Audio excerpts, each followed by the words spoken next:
নমস্কাৰ প্ৰিয় বন্ধু বান্ধৱীসকল সপ্তাহৰ যিকোনো এটা দিনত সন্ধিয়া ধূপ বন্তি জ্বলোৱাৰ পাছত আপোনাৰ ঘৰৰ পাকঘৰত থকা চাউলৰ মাজত ভৰাই ৰাখক এই গুপ্ত বস্তুটো আপোনাৰ জীৱনত ধনৰ বৰষুণ হ'ব মা লক্ষ্মীৰ কৃপাত সুখ সমৃদ্ধিৰে ভৰি থাকিব আপোনাৰ ঘৰখন কোনোদিন আপোনাৰ ঘৰত ধন টকা পইচা আৰু ধান চাউলৰ অভাৱ অনাটন নহ'ব আপোনাৰ হাতলৈ যিমান ধন আহিব সিমান ধন কেতিয়াও আপোনাৰ হাতৰ পৰা ওলাই নাযাব ফলত আপোনাৰ ঘৰত ধনৰ সঞ্চয় হ'ব যিকোনো দিশৰ পৰা আপোনাৰ ঘৰলৈ ধন আহিব আৰু আপোনাৰ ভাগ্যই ধন আকৰ্ষণ কৰিব যদি আপোনাৰ জীৱনত ধন অহাৰ পথ আগতকৈ কম হৈছে মাজে মাজে আপুনি ধন টকা পইচাৰ বাবে চিন্তাত পৰিছে বা বিপদত পৰিছে আৰ্থিকভাৱে আপুনি দিনে দিনে দুৰ্বল হৈ পৰিছে তেনে বিশেষ চিন্তা নকৰি আজি আমাৰ ভিডিঅ'টো মন দি শেষলৈকে চাওক আৰু ভিডিঅ'ত কোৱাৰ দৰে কামটো কৰক দেখিব আপোনাৰ ভাগ্য এক সপ্তাহৰ ভিতৰত সলনি হৈ পৰিছে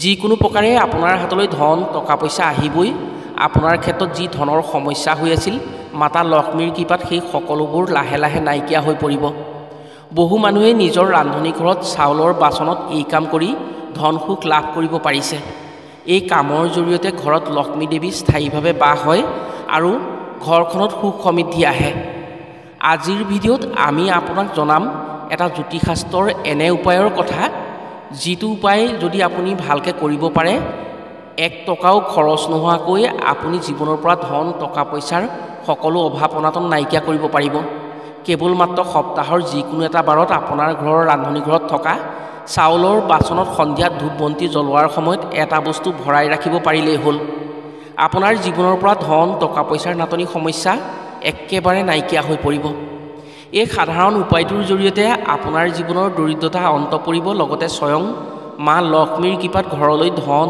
টকা পইচাৰ আকৰ্ষণ হ'ব এই সাধাৰণ উপায়টোৰ জৰিয়তে আপোনাৰ জীৱনত ধন টকা পইচা অহাৰ সকলো পথ মুকলি হৈ পৰিব এই উপায় কৰাৰ ফলত আগন্তুক দিনত আপুনি এজন ধনী ব্যক্তিৰ ৰূপে খ্যাতি লাভ কৰিব পাৰিব কেৱল মাত্ৰ এই উপায়টো সঠিক সময়ত সঠিক নিয়মত কৰিব পাৰিলেই আপোনাৰ ভাগ্য সলনি হৈ পৰিব আপোনাৰ ভাগ্য অধিক শক্তিশালী হ'ব গ্ৰহৰ যি অশুভ প্ৰভাৱত আপোনাৰ বেয়া সময় চলি আছিল সেইবোৰৰ পৰাও আপুনি পৰিত্ৰাণ পাব সেয়েহে আপুনি যদি আৰ্থিকভাৱে এজন সবল বা শক্তিশালী ব্যক্তি হ'ব খোজে তেনে আজিৰ ভিডিঅ'টো আপোনাৰ বাবে অত্যন্ত গুৰুত্বপূৰ্ণ ভিডিঅ' হ'ব যদি ভিডিঅ'টো সম্পূৰ্ণকৈ চাই কথাখিনি জানি কামটো কৰিব পাৰে তেনে মাতা লক্ষ্মীৰ কৃপাত নিশ্চয় উপকৃত হোৱাৰ সুযোগ পাব প্ৰিয় বন্ধু বান্ধৱীসকল তেনে জানো আহক ধন টকা পইচাৰ ক্ষেত্ৰত মা লক্ষ্মীৰ কৃপাত শক্তিশালী হ'বলৈ নিজৰ ঘৰৰ ৰান্ধনি ঘৰৰ চাউলৰ বাচনত কি বস্তু কি উপায় কৰি ভৰাই ৰাখিব পাৰিলে ঘৰত লক্ষ্মী মাতাৰ বাস হৈ ধন টকা পইচা বা ধান চাউলৰ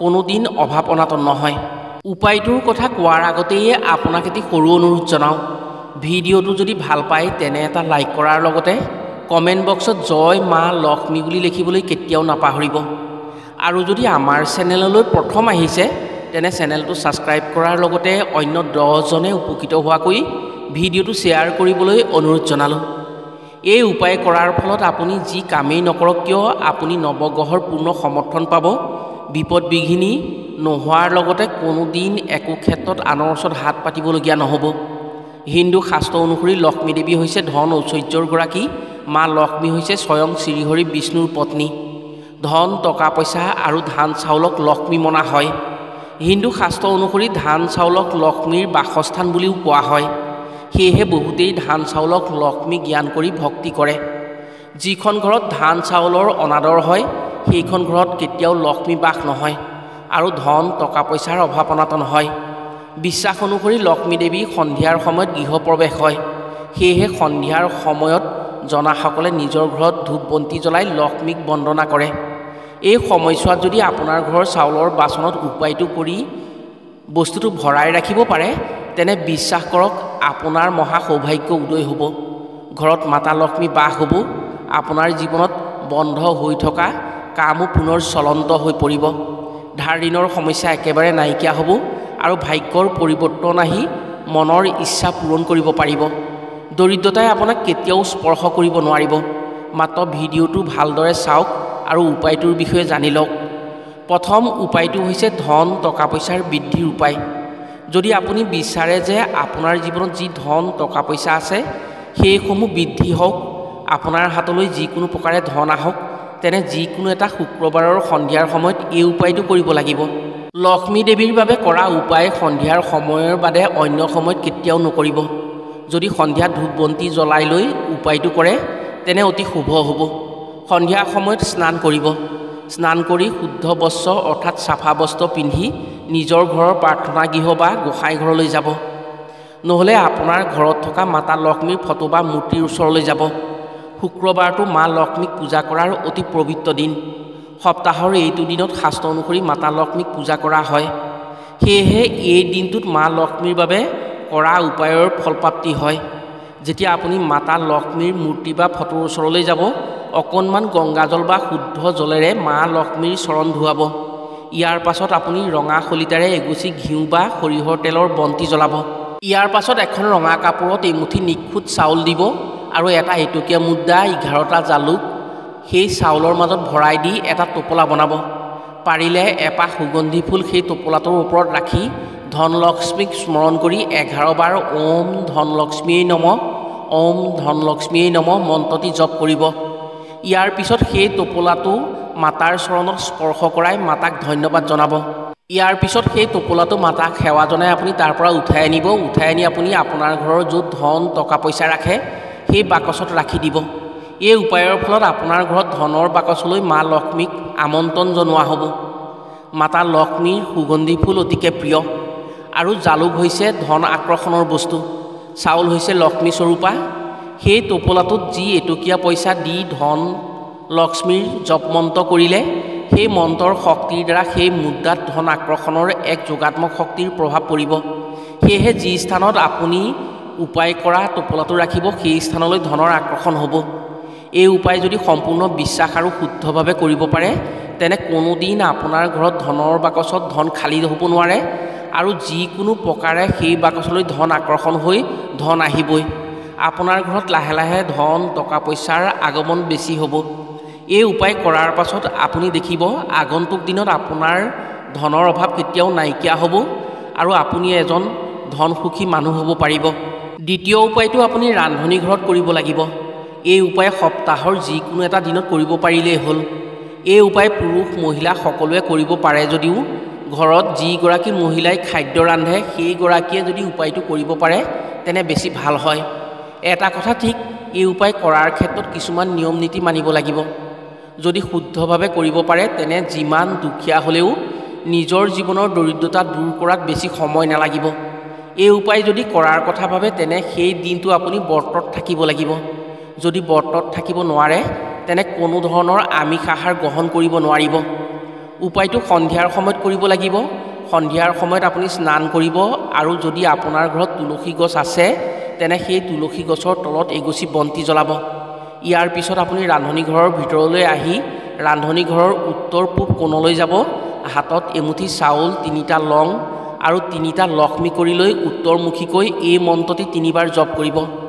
ওম হ্ৰিং হ্ৰিং ক্লিং ক্লিং মহালক্ষ্মীয়ে নমঃ, ওম হ্ৰিং হ্ৰিং ক্লিং ক্লিং মহালক্ষ্মীয়ে নমঃ। ইয়াৰ পাছত সেই বস্তুকেইটা এটা সাঁফৰ থকা টেমাত ভৰাই সাঁফৰটো মাৰি থৈ য'ত আপোনাৰ ৰান্ধনি ঘৰত চাউল ৰাখে সেই পাত্ৰৰ ওচৰলৈ আহিব আৰু সেই পাত্ৰটো হাতেৰে স্পৰ্শ কৰি সেই মন্ত্ৰটো আকৌ 3 বাৰ জপ কৰিব। ওম হ্ৰিং হ্ৰিং ক্লিং ক্লিং মহালক্ষ্মীয়ে নমঃ। এই মন্ত্ৰটি এনেকৈ একে উশাহতে আপুনি 3 বাৰ জপ কৰিব আৰু উপায় কৰা পাত্ৰটো আপুনি সেই বাচনত থকা চাউলৰ মাজত ভৰাই দিব। এই মন্ত্ৰ হৈছে লক্ষ্মী আবাহন মন্ত্ৰ। লং আৰু লক্ষ্মী কৰি হৈছে লক্ষ্মী দেৱীৰ অতি প্ৰিয়। যদি শুদ্ধভাৱে মন্ত্ৰটো উচ্চাৰণ কৰি কামটো কৰি চাউলৰ মাজত উপায় কৰা পাত্ৰটো ৰাখিব পাৰে আপোনাৰ ঘৰত স্বয়ং লক্ষ্মীৰ বাস হ'ব। আপোনাৰ ঘৰৰ সকলো অভাৱ অনাটন দূৰ হৈ পৰিব। এটা কথা ঠিক, সেই বাচনৰ পৰা ভুলতো উপায় কৰা পাত্ৰটো উলিয়াই নানিব। সেই চাউলৰ বাচনত যিমান দিনলৈকে সেই উপায় কৰা পাত্ৰটো বা বস্তুটো থাকিব সিমান দিনলৈকে আপোনাৰ ঘৰত অভাৱ অনাটন নাহে আৰু অভাৱ কি বস্তু আপুনি পাহৰি থাকিব। এই উপায় বহু মানুহেই কৰে নিজৰ ৰান্ধনি ঘৰত আৰু নিজৰ ৰান্ধনি ঘৰত এই উপায় কৰি বহু মানুহেই উপকৃত হ'ব পাৰিছে। উপায়টো সৰু যদিও প্ৰমাণিত উপায় কৰাৰ ফলত ঘৰলৈ ধন টকা পইচাৰ আকৰ্ষণ হয়। কোনোদিন ৰান্ধনীঘৰত অন্নৰ নাটনি নহ'ব। এই উপায় কৰা বস্তুটোৰ যোগাত্মক শক্তিৰ প্ৰভাৱত ঘৰখনলৈ পোহৰৰ আগমন হ'ব আৰু সেই ঘৰত সেই পাত্ৰৰ চাউলেৰে যিসকলে খাদ্য খাব তেওঁলোকৰ ভাগ্যত থকা বাধা দূৰ হৈ সৌভাগ্য আহে। শনি ৰাহু কেতুৰ বেয়া প্ৰভাৱ আঁতৰি যায়। ফলত সেই ঘৰৰ সদস্যসকলে যি কামেই নকৰক কিয় সেই কামৰ সফলতা আহি ধন টকা পইচাৰে ঘৰখন সম্পদশালী হয়। সুখ শান্তিৰে ঘৰখন ভৰি পৰে। প্ৰিয় বন্ধু বান্ধৱীসকল, এই দুয়োটা উপায় যিখন ঘৰত কৰিব পাৰে সেই ঘৰত সুখ শান্তি ঐশ্বৰ্য বিভূতিৰে সদায় জয় জয়ময় হয়। যদি ঘৰখনৰ সুখ শান্তি ঐশ্বৰ্য বিভূতি কামনা কৰে তেনে বিশ্বাসেৰে এই উপায় দুটা কৰক, প্ৰমাণ আপুনি নিজেই পাব। এইসমূহ উপায় শাস্ত্ৰসন্মত আধ্যাত্মিক উপায়। যদি বিশ্বাসেৰে কৰে তেনে নিশ্চয় ফলৱান হ'ব পাৰিব। আশা কৰিছোঁ এই দুটা উপায় কৰি নিশ্চয় উপকৃত হোৱাৰ সুযোগ পাব। আজিলৈ ভিডিঅ'টো ইমানতে সামৰিছোঁ। পুনৰ অন্য এটি ভিডিঅ'ৰ জৰিয়তে লগ পোৱাৰ আশাৰে আজিলৈ আহোঁ। সকলো ভালে থাকক, সুস্থ থাকক। ধন্যবাদ।